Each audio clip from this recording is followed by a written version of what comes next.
Hey everyone, welcome to Koel's Bong kitchen. কেমন আছেন আপনারা সবাই? আশা করছি সবাই খুব ভালো আছেন, সুস্থ আছেন।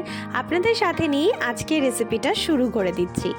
যেহেতু শীত পড়েছে, তাই একটু ঝাল ঝাল খেতে আমাদের সকলেরই খুব ভালো লাগে। তো এই সময় একটা খুবই চটজলদি তৈরি হয়ে যাওয়া, জাস্ট 5 to 10 মিনিটস টাইমের মধ্যে খুবই সিম্পল সামান্য কিছু উপকরণ দিয়ে রেডি হয়ে যাওয়া একটা সিম্পল রেসিপি নিয়ে আপনাদের সামনে আমি হাজির হয়ে গেছি। আজ আমি আপনাদেরকে করে দেখাবো আলু মরিচ। তো এখানে আমি নিয়ে নিয়েছি সেদ্ধ করে কেটে রাখা আলু, নিয়েছি কাঁচা লঙ্কা কুচি, গোলমরিচ গুঁড়ো আর নিয়েছি কালো জিরে। এই কয়েকটা মাত্র উপকরণ দিয়েই আপনারা দারুণ টেস্টের একটা ঝাল ঝাল রেসিপি তৈরি করে ফেলতে পারবেন খুবই সহজে। এই রেসিপিটা করতে আমি তেল আর ঘি দুটোরই ব্যবহার করব।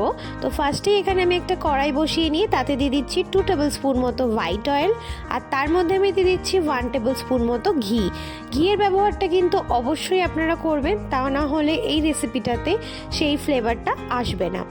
এবার তেল আর ঘিটা খুব সুন্দর মতো গরম হয়ে এলে এর মধ্যে আমি দিয়ে দিলাম 1 টিস্পুন মতো কালো জিরে, আর দিয়ে দিলাম কাঁচা লঙ্কা কুচি। এখানে আমি 4টে কাঁচা লঙ্কা কুচি অ্যাড করেছি। আপনারা অবশ্যই আপনাদের টেস্ট অ্যাকর্ডিং কাঁচা লঙ্কাটা অ্যাড করবেন। তো কাঁচা লঙ্কাটা আর কালো জিরাটাতে ফোড়ন থেকে খুব সুন্দর একটা স্মেল বেরিয়ে এলে এরপর আমি এর মধ্যে অ্যাড করে দেবো টুকরো করে সেদ্ধ করে কেটে রাখা আলুগুলো। আলুটা অ্যাড করে দিয়ে আমি ফোড়নের সাথে খুব ভালো করে এটাকে মিক্স করে নিচ্ছি এবং হালকা আঁচে এটাকে আমি ফ্রাই করে নিচ্ছি। তো দেখুন, এভাবেই আপনারা খুব ভালো করে এটাকে মিক্স করে নেবেন যাতে তেল আর ঘিটা খুব ভালো মতো আলুর গায়ে লেগে যায় এবং আলুটা হালকা ফ্রাইও হয়ে যায়।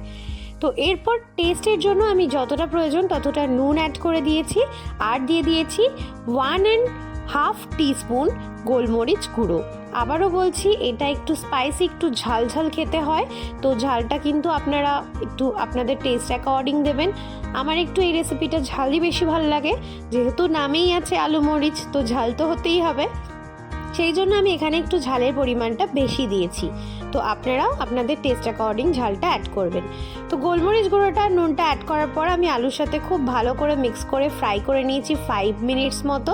এরপর এটাকে আমি গরম গরম পরোটার সাথে সার্ভ করে দিয়েছি আমাদের আলু মরিচ। এটা আপনারা রুটি, পরোটা, লুচি, ইভেন মুড়ির সাথেও আপনারা এটা খুব ভালো লাগে খেতে, ট্রাই করে দেখতে পারেন। এই রেসিপিটা অবশ্যই বাড়িতে একবার ট্রাই করে দেখবেন, আশা করছি আপনাদের খুব ভালো লাগবে। আর কেমন লাগলো সেটা কমেন্ট সেকশনে জানাতে একদমই ভুলবেন না।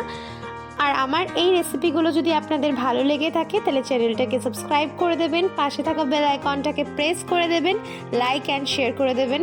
আপনাদের একটা লাইক অ্যান্ড একটা শেয়ার আমাকে মোটিভেট করতে ভীষণভাবে সাহায্য